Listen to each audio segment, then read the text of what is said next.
around which we stars orbited. BBC1 exposes the truth behind a pop art legend, French and Saunders style.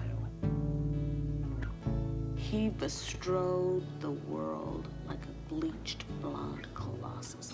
Then at 10, a little shop with a big problem. Feed me, Clawborn! Feed me now! I can't. I'm starving! With Rick Moranis and Steve Martin. Something? Must be blood. Must be British. Feast your eyes tomorrow night on BBC One. In Panorama in half an hour, David Dimbleby chairs a debate on plans for a radical shake-up of the police and asks, are we any longer getting a force we deserve or simply footing the bill? Now on BBC One, the 9 o'clock news with Michael Burke. The world's woken up to the tragedy of Sarajevo. The UN's been flooded with offers to take war victims like those brought here at the weekend. 1,500 police in the north have called on the government to bury the Sheehy report on the future of the service. And the A-level students who won't get the university place they want, whatever their results.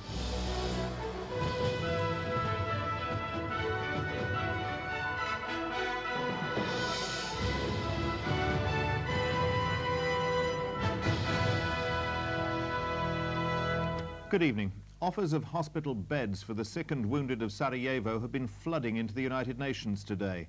Italy alone has said it can take up to 450 patients, enough to clear the entire list of urgent cases drawn up by the UN when Britain offered an airlift last week. More than a dozen countries now say they'll take war victims too. Britain has no plans to take any more, but will consider joining in an international effort. A UN spokesman said the situation for the wounded in Sarajevo had entirely changed. It's turned night into day for us. The Bosnian Serb leader Radovan Karadzic, tonight at the peace talks in Geneva, is claiming that Britain has been duped into rescuing Muslim soldiers in Operation Irma. Few governments will take much notice of that, certainly not the Italians, who've made a dramatic offer.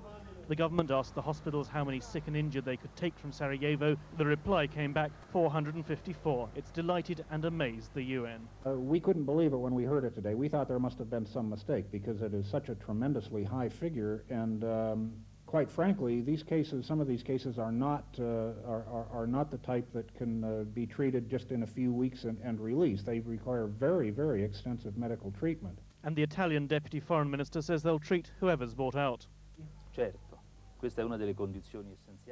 That's one of our conditions. There must be no distinction between ethnic groups. All those who've been wounded have the right to be taken into care in Italy.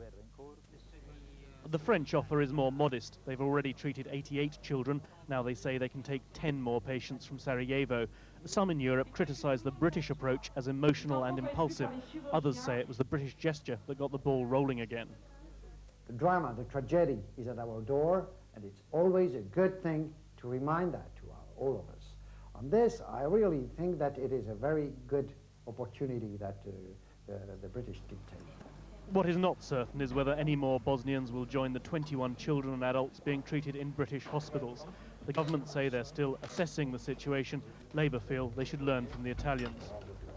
The Italian offer is extremely generous and shames the British government's bickering and indecision over the last weekend. And what we now need to see is that the government has a consistent policy which is to respond when necessary in the quantities that are needed to continue to support the humanitarian